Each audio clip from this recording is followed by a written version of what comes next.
Bore da. Hyfryd croesawu chi gyd. Diolch yn fawr Suzanne yn y cefn. Neis bod glywed rhywun yn gwrando. Good teacher, good pupil, maen nhw'n deud, ie? Na, falle ddim. Oce, mae'n braf croesawu pawb sydd yma bore yma. Mae'n braf croesawu chi sy'n gwylio adre heddiw ar ddiwrnod hyfryd. So gan i mae'n hofrennydd yn mynd drosto ni. Dwi'n gobeithio bod yna'n dod drosodd adre, neu ydych chi'n meddwl bod ni'n really weird, ond dyna ni.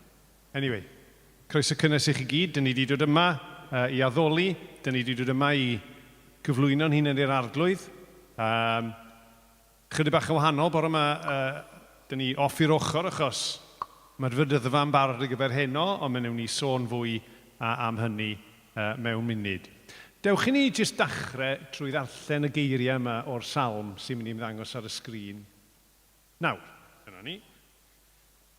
Dewch i ni ddarllen rein efo'n gilydd. Bendithiaf yr arglwydd am fy arwain i, ac am siarad gyda mi yn y nos. Dwi mor ymwybodol fod yr arglwydd gyda mi. Mae'n sefyll wrth fy ochr a fydd dim byd yn fy ysgwyd. Felly mae fy nghalon i'n llawen. Dwi'n gorfoleddu. Dwi'n gwybod y byddai i'n saff.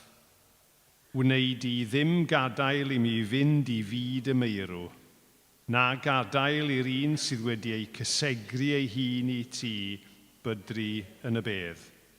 Rwyt wedi dangos y ffordd i fywyd i mi. Bydd bod gyda ti yn fy llenwi a llawenydd, a hyfrydwch di-ddiwedd bob amser. Oedden ni diolch i'r arglwydd am hynna, a gobeithio bydd hwnna'n helpu ni. Nawr, wrth addoli, wrth baratoi bore yma, oedd e'n haro i eithon ni am dro nos yn y blaen. Mae wedi bod yn braf, yndo? Tywydd wedi bod yn hyfryd. A eithon ni am dro, a ydych chi'n gwybod, pan ydych chi'n byw mewn ardal a hyfryd â hyn, dyn ni'n ei gymryd e'n ganiataol yn dydyn ni. Chi'n gwybod? A oedden ni'n cerdded dros y ceia, oedd crib nanllet i'n ôl i ni, oedd yr eifl o'n blanu, a nath Lowri stopio. A nath i dweud, dyn ni rili angen gwerthfawrogi beth sgynno ni. A weithiau, dyn ni fel yna, efo'n perthynas ar arglwydd, dyn ni'n anghofio cyfan mae wedi gwneud, dyn ni'n anghofio'r cyfanyddiau. A mae gan gyntaf, mae godidog ddydd, yn ein atgoffa ni am rhai dyddiau, rhai yn y gorffennol ac un i ddod sydd yn allweddol o ran gwaith Duw gyda ni. So dewch i ni godi i ganu godidog ddydd gyda'n gilydd.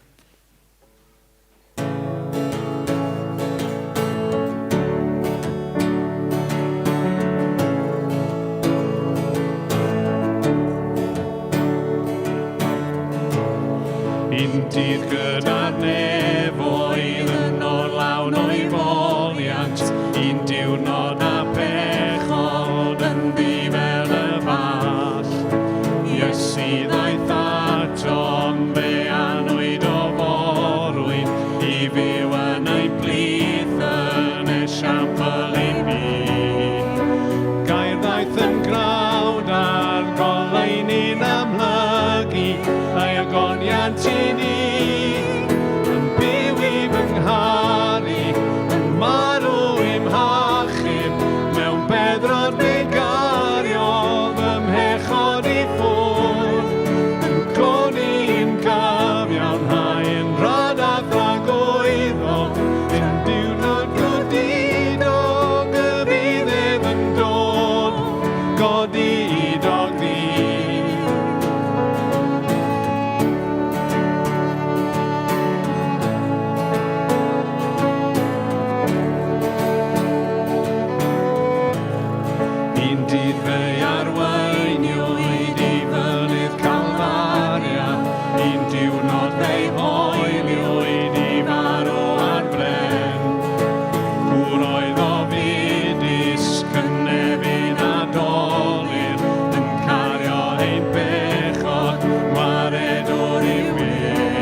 symudwyd y garreg o'r bedd, ac yna fe gododd e ddaeth buddugoliaeth.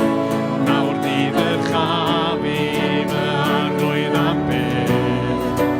Ni allodd angen ar beth ei gaeth ddiwo, fe gododd yn byw i fy ngharu, yn marw i'm hachub, mewn bedrod fe gariodd ym mhechod i ffwrdd, yn codi yn cyfiawnhau yn rhan a thragwyddo, cyn diwrnod godidog y bydd ef yn dod, godidog ddydd,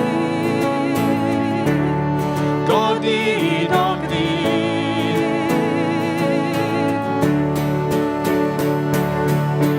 Un dydd bydd unsgorn yn seinio i ddyfod, un dydd bydd yr awyr yn ddisglau rhyw glod, un dydd bendigaid yn dod am hanwyr, waredwr Iesu i mi, yn byw i fy ngharu, yn marw i'm hachub, mewn bedrod fe gariodd yn hechod i ffwrdd, yn codi yn cyfiawnhau yn rhan a thragwyddo, un diwrnod godidog y bydd ef yn dod, godidog ddydd, godidog ddydd, godidog ddydd. Mae'n gweud, mae'n dda cael yn atgoffa, ac wrth gwrs yng nghanol y dyddiau yna, oedd y groes yr atgyfodiad. Dewch i ni fyfyrio ar galfar i.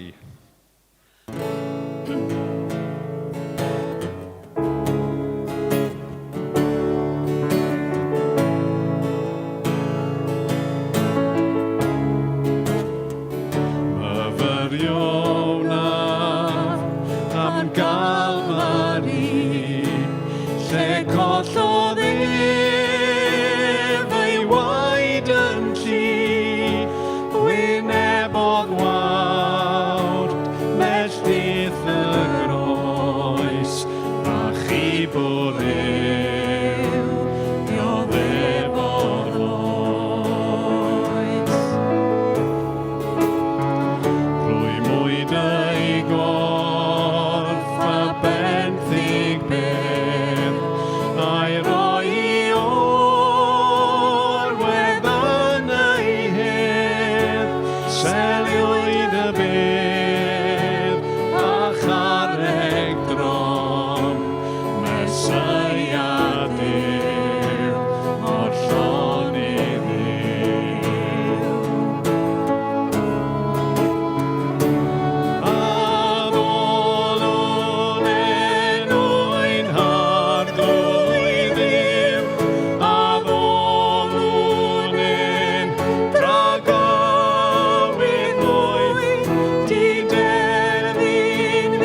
arglwydd Iesu, ti yw ein harglwydd yw. Dyn ni yn daddoli di, ac wrth daddoli di, dyn ni yn nesu ata ti. Dewch i ni ymateb nawr trwy ganu ior rwy'n dod ata ti.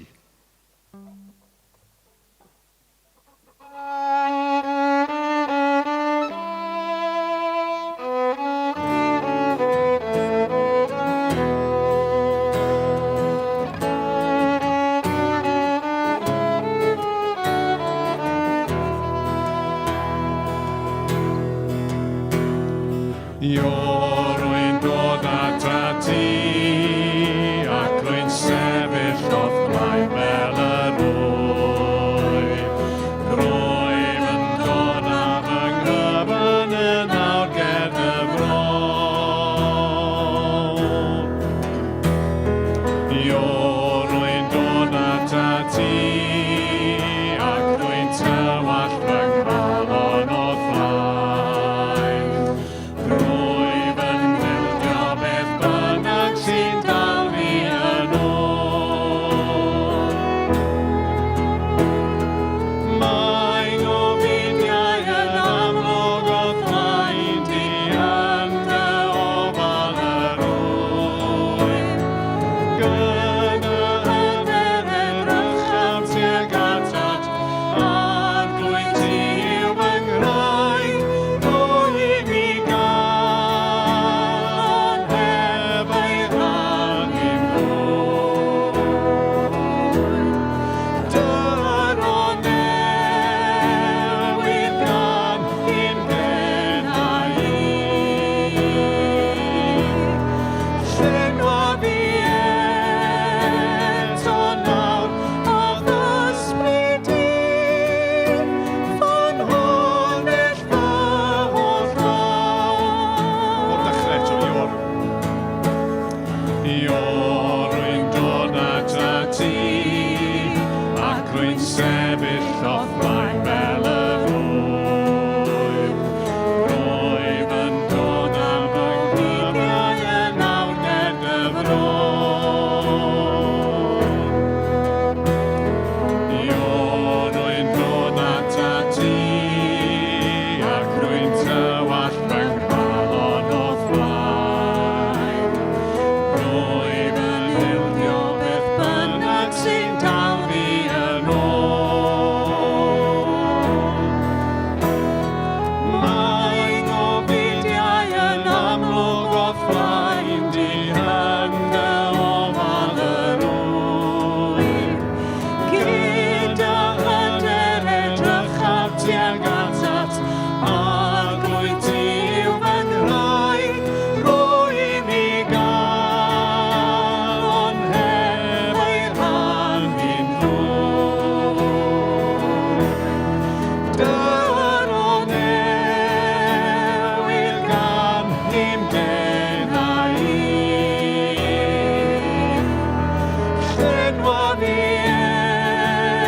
eto nawr a ddysbryd di, fan honell fy holl frawd. Llenwa fi eto nawr a ddysbryd di, fan honell fy holl frawd. Newch yn eistedd.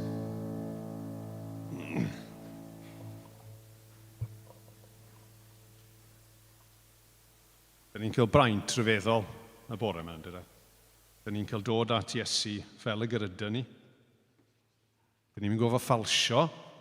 Dyn ni'n gofod trio deud y bod ni well na gyda ni, achos mae'n gweld y cyfan. Ond mae'n derbyn ni. Dewch i ni jyst cael gair sydyn o weddi. Dewch i ni dawelu nawr. A dyn ni eisiau diolch i ti arglwydd gymaint rwy ti wedi gwneud drosto ni.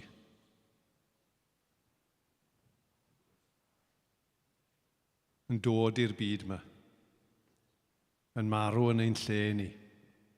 Yn atgyfodi i'n cyfiawnhau ni. Yn ein cyffwr ni, yn ein galw ni. yn ynerthu ni, yn ein llenwi ni drwy dy ysbryd. Ac arglwydd mewn ymateb, dyn ni eisiau deud diolch. Mewn ymateb, dyn ni eisiau rhoi yn hunain i ti. Dyn ni ddim eisiau calonau sydd wedi rhannu'n ddwy. Dyn ni eisiau rhoi yn hunain yn llwyr i ti. Amen. Iawn. Coeddiadau. Dwi'n siŵr lle mae'r camera'n pwyntio, ond i rai o'n chi sy'n adre. Sbiwch. Be sy'n fan'na? Dŵr. Mae'n lot o ddŵr yn mynd lawr i'r basement hefyd, yn fel dwi'n deall. So bydd rhaid i ni wneud rhywbeth am y pipes. Ond yn allweddol, henom, oedfa nos gyda ni henom, 4:45, pan fydd Paul a Hannah yn cael ei bedyddio. Pawb yn edrych ymlaen i hynny. A dyn ni'n o bendith i Paul a Hannah yn benodol, ac hefyd i bawb sydd ddim wedi fod yn ymuno gyda ni o adre neu o fan hyn. O ran y coeddiadau eraill, mae'r grwpiau cymuned fel arfer yn ail gychwyn wythnos yma, so fydd grwpiau cymuned unigol yn cael neges yng ngai trefniadau nhw, mae'r un ar nos Fawrth. Ac eto, os ydych chi eisiau ymuno efo grŵp, cysylltwch efo fi neu Rhys neu rhywun i holi. Maen nhw'n werthfawr iawn, maen nhw'n helpu ni gynnal yn gilydd a helpu ni gefnogi'n gilydd yn y ffydd. Wedyn, Sul nesa, Rhys, dwi'n meddwl. Ie?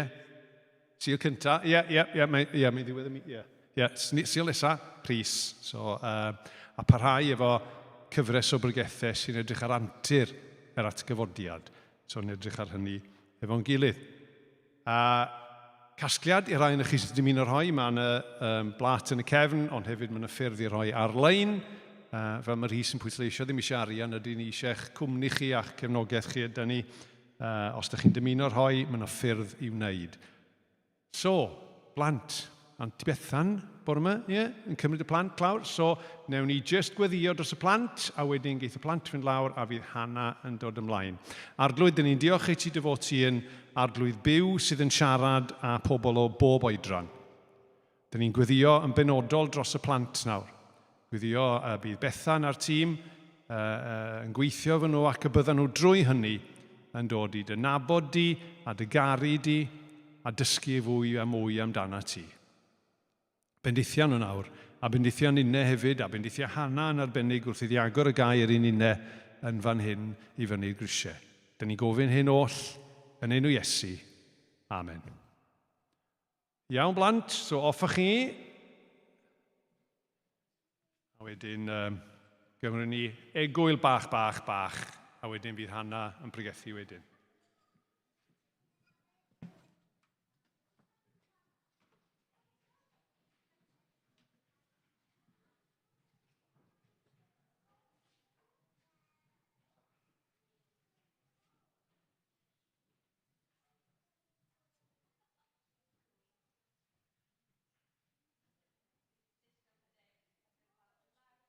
A wedyn, dwi'n gorfod bod yn falus bore yma bod fi ddim yn camu nôl gormod. So, os ti'n mynd yn rhy agos, newch rhyw arwydd i fi gwybod, ond dyma ni, gwych. Wel, mae'n lyflu gallu bod gyda'n gilydd eto. Bore yma, lyflu gweld cymaint yn y capel a braf cael pawb sy'n goelio o adre hefyd. So dyma ni, wedi cyrraedd Sul ar ôl y Pasg.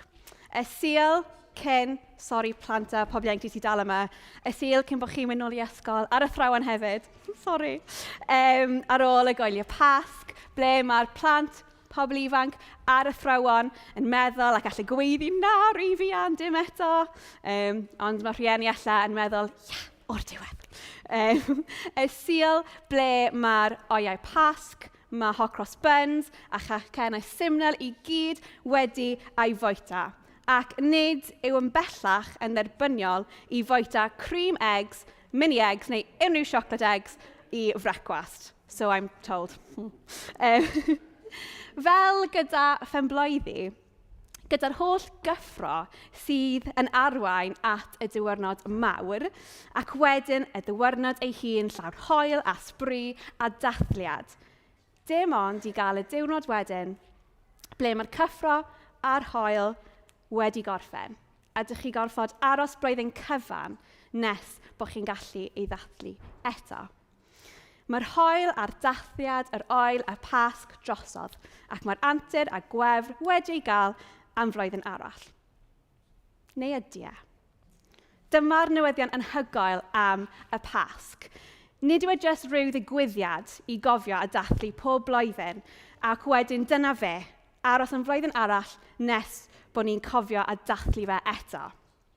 Ond yn lle, mae'r atgyfodiad Iesu Grist yn rhywbeth sydd yn cael effaith ar pob peth, sydd yn newid pob dim, yn trawsffurfio pob rhan o'n bywydau ni.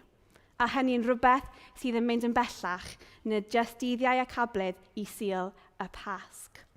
Dyna ydy'r antur a gwefr yr atgyfodiad. Dros y tymor diwetha, roeddwn ni'n edrych ar pobl gwahanol yn cael cyfarfod â Iesu ac yn cael profiad ohono fe. Profiadau sydd yn newid y person neu'r pobl yna yn llwyr ac yn rhoi gwefr dyfn iddyn nhw. Ar ôl i nhw cyfarfod Iesu. Ac tymor yma, dyn ni am parhau gyda'r thema yna, Cyfarfod Crist, Profi'r Wefr, ond oherwydd y digwyddiadau o'r Pasg, mae yna shifft yn y cyfarfodydd yma. Mae yna antur, fel oedd Arwel wedi dweud, i gael. Oherwydd nawr, mae pobl yma dal yn cyfarfod Iesu, ond nawr maen nhw'n cyfarfod y Iesu wedi atgyfodi. A heddiw, dyn ni'n edrych ar hanes yr atgyfodiad syth ar ôl roedd Iesu wedi ei gladdu yn y bedd. Mae'r efengylau i gyd yn adrodd yr hanes ychydig yn wahanol, ond mae'r prif pethau a threfn o'r digwyddiadau yr un ynddyn nhw gyd.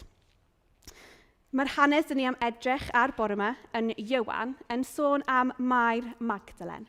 Hi yw'r prif cymeriad yr hanes yma.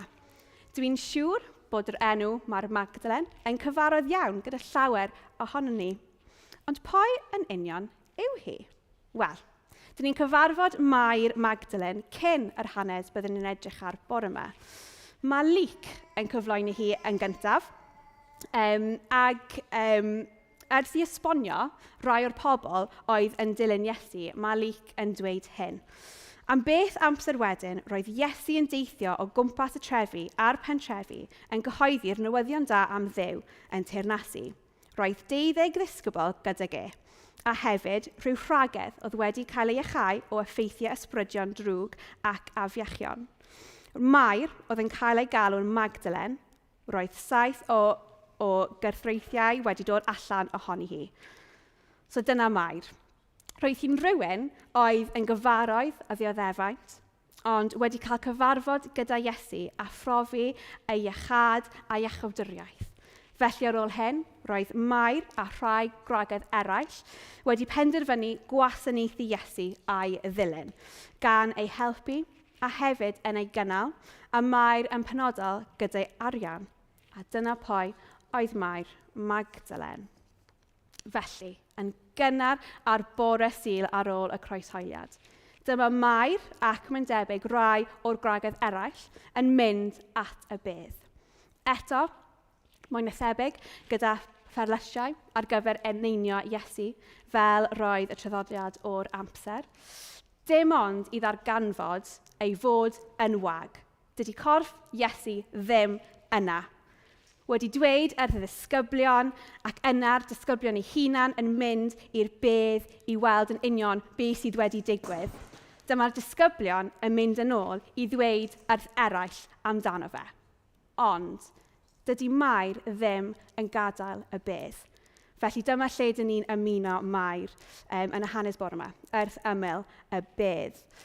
Mae'r hanes yn dechrau yn Ioan 20, yn dechrau adnod 10. Aeth y disgyblion yn ôl adre, ond safodd Mair wrth ymyl y bedd yn crio. plygodd i lawr i edrych i mewn i'r bedd, a gweld 2 angel mewn dillad gwyn yn eistedd lle roedd corff Iesu wedi cael ei roi i orwedd, un wrth y pen a'r llall wrth y traed. Dyma nhw'n gofyn i Mair, "Wraig anoel, pam o'i ti'n crio?" Maen nhw wedi cymryd fy arglwydd i ffyrdd, atebodd, a dwi ddim yn gwybod ble maen nhw wedi mynd ag e. Dyna pryd trodd hi rownd a gweld rhywun yn sefyll yno. Iesu oedd yno, ond doedd hi ddim yn sylweddoli mai Iesu oedd e. "Wraig anoel," meddai Iesu wrthi, "pam o'i ti'n crio? Am boi roedd ti'n chwilio?" Doedd hi'n meddwl mai garddwr oedd e, a dwedodd, "Syr, os mai ti sydd wedi ei symud, dywed lle roedd ti wedi ei roi e, y byddai'n mynd i'w nôl e." Yna, dyma Iesu yn dweud, "Mair." Trodd ato ac meddai yn Hebraeg, Rabuni, sy'n golygu athro. Dyma Iesu yn dweud wrthi, "Paid dal gafal yno fi, dwi ddim yn mynd i fyny at y tad eto. Dos at fy mrodyr i a dweud wrthyn nhw, dwi'n mynd at fy nhad am Duw, eich tad a'ch Duw chi hefyd." Yna, aeth Mar Magdalen at y ddisgyblion a dweud, "Dwi wedi gweld yr arglwydd." A dwedodd wrthyn nhw beth oedd wedi ei ddigwydd wrthi. Waw, mae hanes yma llawer o wirioneddau, a llawer o bethau i gael eich danydd i fewn. Ond bore yma, dwi am i ni tynnu jyst 3 peth allan o brofiad Mair o'r Iesu wedi ei atgyfodi, a'i cymhwyso nhw i ni heddiw. Y peth gyntaf ydy rhywbeth dyn ni'n gweld trwy'r hanes y Pasg i gyd, ei natur annisgoel. Y natur annisgoel o'r atgyfodiad a'i hun a'r digwyddiadau sydd yn ei ddilyn. Ym mhob un o'r Efengylau, heblaw am Luc, Mair sydd yn cael ei enwi fel y person gyntaf neu un o'r pobl gyntaf i'r bedd wag. Nawr i ni, yn ein cymdeithas orllewinol heddiw, mae hyn yn fanylder bach sy'n gallu cael ei edrych drosto ac yn gallu cael ei anwybyddu. Ond nôl yn yr adeg dyn ni'n sôn amdano fan hyn, yn y diwylliant roedden nhw'n byw ynddo, i gael menyw fel y person gyntaf, y llygad dyst cyntaf i'r bedd wag, oedd yn ddoes a radical dros ben. Roedd merched yn eiddo eu tadau, oedd wedyn yn cael ei drosglwyddo wedyn i'w gŵr ar ôl priodi. Roedd merched yn byw bron yn gyfan gwbl o fewn eu teuluoedd estynedig. Nad oedden nhw'n siarad a pobl tu allan, ddim ymddangos yn gyhoeddus. Felly, nad oedd eu tystiolaeth yn cael ei dderbyn mewn unrhyw achos yn y llys, achos dyna cyn lleiad o statws oedd gan fenywod ar y pryd. Ond dyma ni'n gweld Mair fel y person cyntaf i'r sîn. Mair oedd yn ffyddlon ac roddedig i Iesu. Mair oedd wedi gweld yr holl ddigwyddiadau o'r Pasg yna. Y treul o dan peilot, yr argyhoeddiad, yr artaith ac wedyn y croeshoeliad. Dyna pwy oedd Duw yn ei gynllun mawr wedi dewis i fod yn llygad tyst cyntaf i'r ffaith roedd Iesu wedi atgyfodi. Nid rhywun mewn awdurdod, neu hyd yn oed un o'r 12 ddisgybl, ond rhywun annisgoel, dynes, gyda hanes, ond oedd wedi ei trawsffurfio oherwydd Iesu. Ac ar y bore gyna yna, roedd beth welodd Mair y peth mwyaf annisgoel erioed hefyd. Y peth olaf roedd hi'n ddisgoel ar ôl gweld ei ffrind anoel yn cael ei ladd a'i roi i orwedd yn y bedd. Mae'r Efengylau eraill yn dweud oedd Mair wedi mynd i'r bedd er mwyn eneinio corff Iesu fel oedd y traddodiad ar ôl i rywun farw. Felly roedd hi'n ddisgoel gweld corff Iesu. Pam bydda hi ddim? Ond ar ôl gweld y bedd wag yn ddealladau, safodd Mair wrth ymyl y bedd yn crio. Roedd hi'n gylaru, ddim yn deall beth oedd wedi digwydd, wedi drysu, siŵr o fod llawn emosiynau gwahanol yn trio deall beth oedd wedi digwydd. Ond wedyn, peth arall yn isgoel yn digwydd. plygodd i lawr i edrych i mewn i'r bedd a gweld 2 angel mewn dillad gwyn yn eistedd lle roedd corff Iesu wedi cael ei roi i orwedd, un wrth y pen a'r llall wrth y draed. A dyma nhw'n siarad y Mair a gofyn cwestiwn iddi, Roeg anoel, pam roi ti'n crio? Fel mae athrawon a rhieni yn hoffi gwneud, roedd yr angylion yn amlwg yn gwybod yr ateb i'r cwestiwn, ond serch hynny yn rhoi y cyfle iddi gallu ymateb. A dyn ni'n gweld ymateb Mair fel un o dristwch. Maen nhw wedi cymryd fy arglwydd i ffyrdd y tebodd, a dwi ddim yn gwybod ble maen nhw'n wedi mynd ag e. Roedd hi'n galaru am ei arglwydd a'i ffrind. Ac wedyn, as if doedd gweld bedd wag ac angylion a'n siarad ac angylion ddim yn ddigon iddi. Mae rhywun arall yn troi fyny. Dwi'n siŵr bod ni gyd yn cael y diwrnodau yna ble dych chi ddim rili eisiau gweld pobl, efallai bod chi ddim yn teimlo 100% a dych chi jyst i cael digon.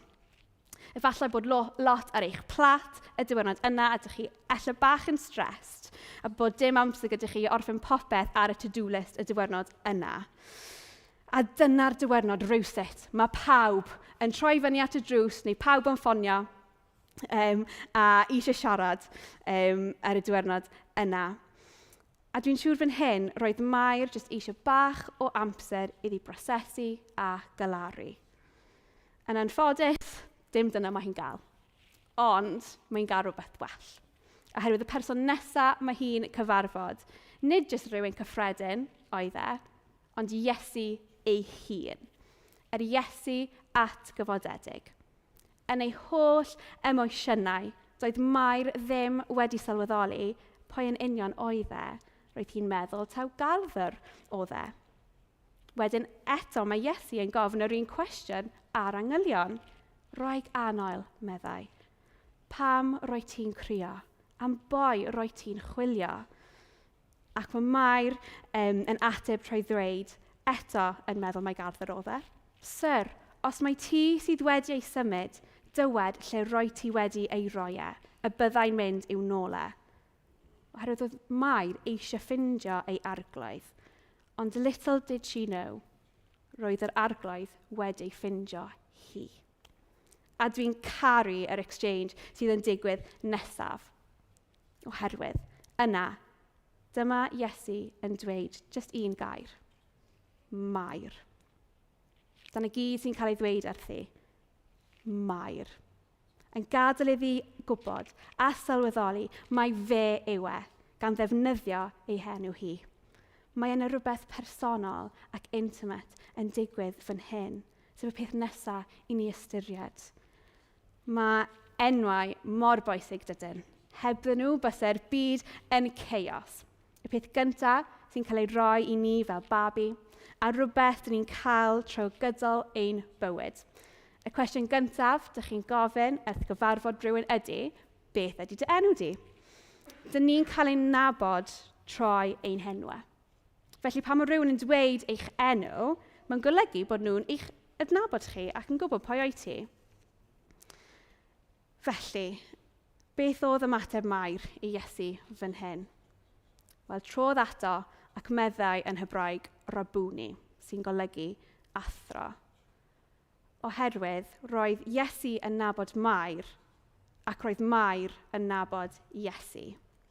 Roedd hi'n adnabod ei lais. Adnabod ei lais ac yn ei adnabod oherwydd roedd perthynas agos rhwngddyn nhw.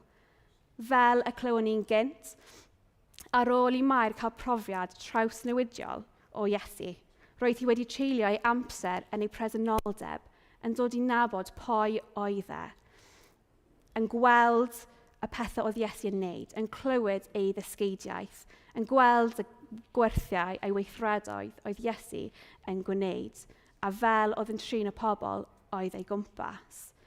Roedd hi'n gwybod yn union pwy oedd wedi dweud ei enw. Dwi fethu dod yn agos i feddwl a deall yr holl emosiynau mae'n rhaid oedd Mair gyda yn y foment yna. Neu beth oedd yn mynd trwy phen hi, eth clywed a gweld ei ffrind anoel, ei arglwydd, yn ôl yn fyw. Dwi'n siŵr ein bod ni gyd yn cyfarwydd iawn gyda'r ffilmau yna lle mae yna cymeriadau sydd yn agos iawn. Ond wedyn, yn ystod y ffilm, mae rhywbeth yn digwydd a rhywbeth yn mynd o'i le. Ac mae'n edrych fel bydden nhw ddim yn gweld ei gilydd byth eto. Ond wedyn, yn y scenes terfynol o'r ffilm, mewn rhyw ffordd neu gilydd, maen nhw'n ffindio'i gilydd unwaith eto. Mae yna adyniad amazing, emosiynol, gyda dagrau a llawenydd a'r holl emosiynau. Ac wedyn, mae'r credit y ffilm yn dechrau rolio. Pawb yn byw, happily ever after, y diwedd. Gyda Mair a'r Iesu atgyfodedig yma, mewn golwg o'r bedd wag, mae'n edrych fel y lle perffaith i'r credit dechrau rolio, fel petai. Ond na, roedd dal gwaith i wneud. Roedd dal pethau oedd angen ei wneud, sy'n dod â ni i'r trydydd pwynt. Oherwydd, ar ôl i Mair sylweddoli pwy oedd yna gyda hi, dyma Iesu yn esbonio rhywbeth bwysig iddi. Dyma Iesu yn dweud wrthi, "Pai dal gafal yno fi. Dwi ddim yn mynd i fyny at y tad eto. Dos at fy mrodyr i a dweud wrthyn nhw, dwi'n mynd at fy nhad am Duw, eich tad a'ch Duw chi hefyd." Roedd Iesu wedi marw ar y groes ac atgyfodi mwyn wedyn i fynd i deyrnasu ar ochr dde Duw.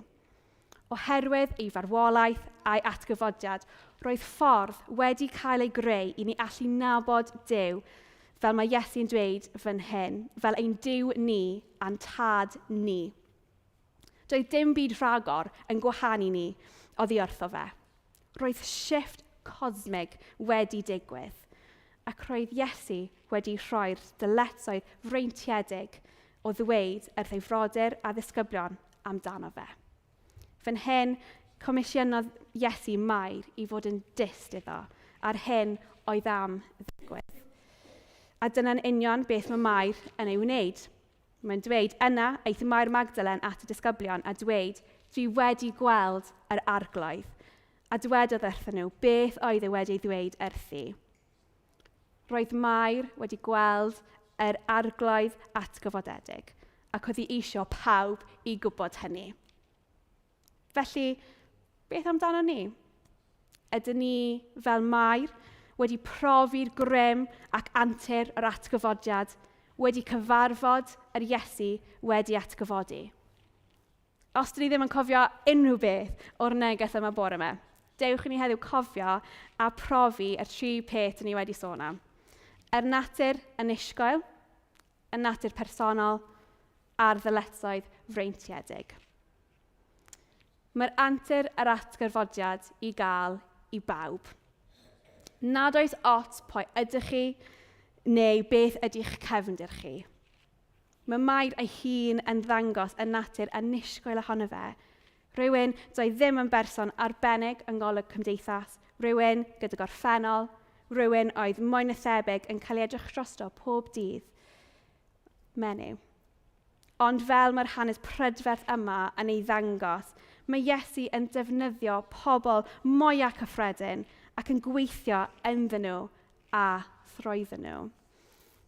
Daeth Mair, y person gyntaf i gyfarfod y Iesu atgyfodedig, a'r person cyntaf i rhannu'r newyddion anhygoel yma. Ond ymhellach ymlaen oedd wedi arwain at sefydliad o'r eglwys fore. Mae'r Iesu yn gallu ac eisiau cyfarfod pob un ohonom ni yn yr un ffordd. Ac os dyn ni'n adael iddo, gall pethau a digwyddiadau annisgwyl digwydd oherwydd hynny. Fel oedd Iesu yn nabod Mair, mae Iesu yn eich nabod chi, oherwydd mae'r antur yr atgyfodiad yn personol. Fel mae'n dweud yn Salm 1:9-3, "O arglwydd roi tîn fy archwilio i, ac yn gwybod popeth amdana i." Neu fel mae'r fersiwn yn dweud, "Arglwydd, oed wedi fy chwilio am hadnabod." Trwy'r groes, roedd ffordd wedi'i greu i gael perthynas gyda Duw ein tad. Perthynas dyfn sydd yn ei siapio ni ac yn arwain ni i fod y bobl oedd Duw wedi ein greini i fod. A bore yma, mae Duw yn galw pob un ohonom ni wrth ein enw ni. Mae'n nabod eich enw chi a mae'n nabod fy enw i. Mae wedi dod i'n ffindio ni. Mae gennym ni ddewis os ni am ymateb i hynna. Efallai bore yma, mae yna rai ohonom ni sydd eisiau ei nabod, ond ddim eto yn adnabod ei leis. Gyd sydd angen i ni wneud ydy bod fel Mair, treulio amser gyda fe, dod i'w nabod, treulio amser yn ei bresenoldeb, yn ei air, yn gadael iddo fe siarad â ni, ac wedyn byddwn ni'n gallu adnabod ei lais. Ac yn olaf, ar ôl i ni cyfarfod a phrofi'r Iesu atgyfodedig, mae'n comisiynu ni hefyd, gyda'r ddyletswydd freintiedig i fod yn dystuddo ac i rannu ein profiadau gydag eraill.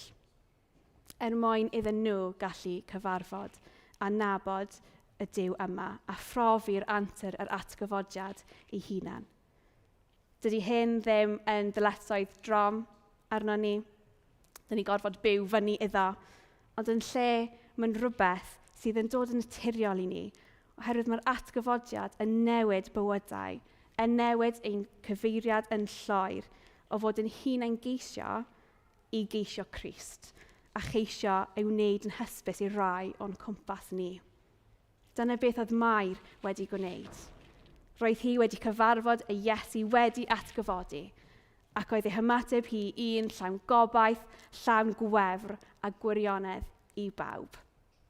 Felly bore yma, dewch i ni fod y pobl sydd yn llawn gwefr ar antur yr atgyfodiad, i allu dweud fel Mair, dwi wedi gweld yr arglwydd. Amen. Dyn ni am treulio bach amser jyst yn ymateb i'n hunan, a dyn ni am gwyddio hefyd, ond gyntaf dwi am gwahodd y band i fyny.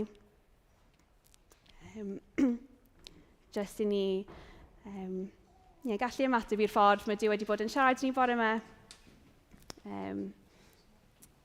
A jyst troi yn sylw ato fe. Dewch i ni wyddio.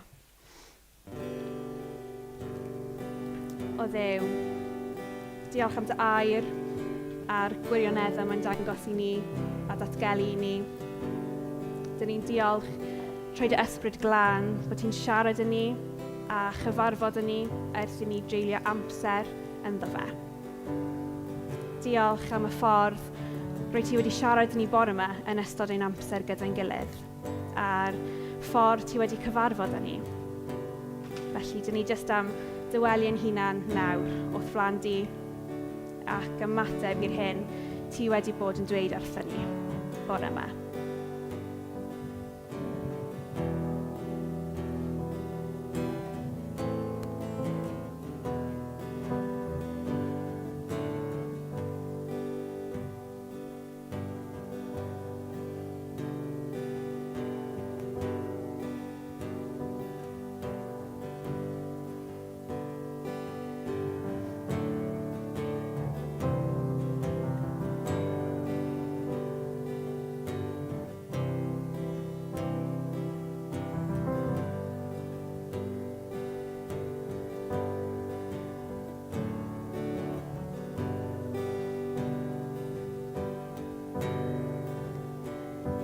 Arglwydd, dyn ni'n diolch cymaint am yr atgyfodiad. Diolch ei fod yn newid popeth i ni, yn trawsffurfio ni ac yn llenwi ni gyda'r gwefr ohono ti. Diolch bod yr atgyfodiad i bawb. Pwy bynnag ydy ni, beth bynnag ydy ein gorffennol, beth bynnag ydy ein reality heddiw hyd yn oed. Dwi'n gweddïo dros unrhyw un sydd yma bore yma ac yn gwrando, sydd ddim yn teimlo eu bod nhw'n ei heiddi. Gweddïo ni di adael iddyn nhw gwybod bod ti di marw dros pob un ohonyn nhw yn personol, bod yna gwahoddiad iddyn nhw dod i fewn i berthynas gyda'r arglwydd wedi atgyfodi a phrofi'r antur, gwefr a gobaith sydd i gael. Dwi'n gweddïo dros pawb bore yma, byddwn ni'n clywed dy lais yn galw ein enwau yn unigol, yn gwybod bod ti'n ein adnabod ni ac eisiau ni troi at y ti i dynabod di hefyd. Dod i dynabod y llais o'r un oedd wedi rhoi ei fywyd i ni cael byw. Helpa ni roi'r amser i fod gyda ti, i blaenoriaethu ti, amser yn dy bresenoldeb, i siarad y ti, ac yn gadael i ti siarad yn ni hefyd. Ac arglwydd yn ni'n gweddio, ni di llenwi ni gyd gyda dy ysbryd glân, i ni gael ein tanio i ddweud ys eraill am boiau ti a beth ti wedi gwneud droston ni. I rhannu'r gwefr a dangos ei fod ar gael i bawb sydd yn ei dderbyn.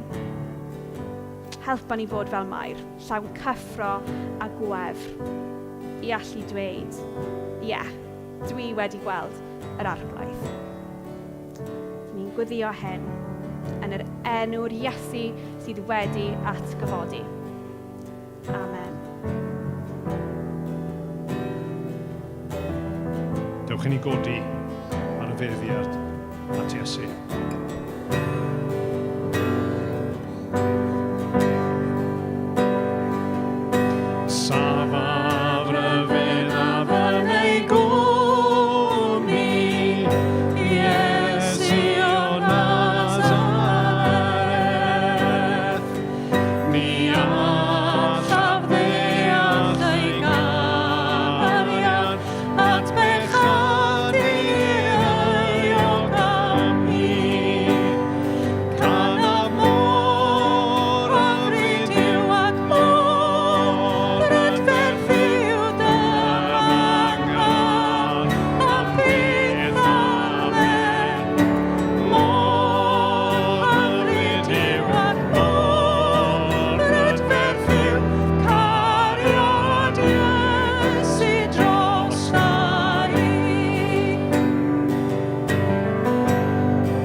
Ewch ni adrodd y fendith wahanol yma efo'n gilydd fel byddai'n dod i fyny ar y sgrin. Boed i'r arglwydd eich bendithio chi a'ch amddiffyn chi. Boed i'r arglwydd wenu'n garedig arnoch chi, a boed yn hael tuag atoch chi. Boed i'r arglwydd fod yn dda atoch chi, a roi heddwch i chi. Amen.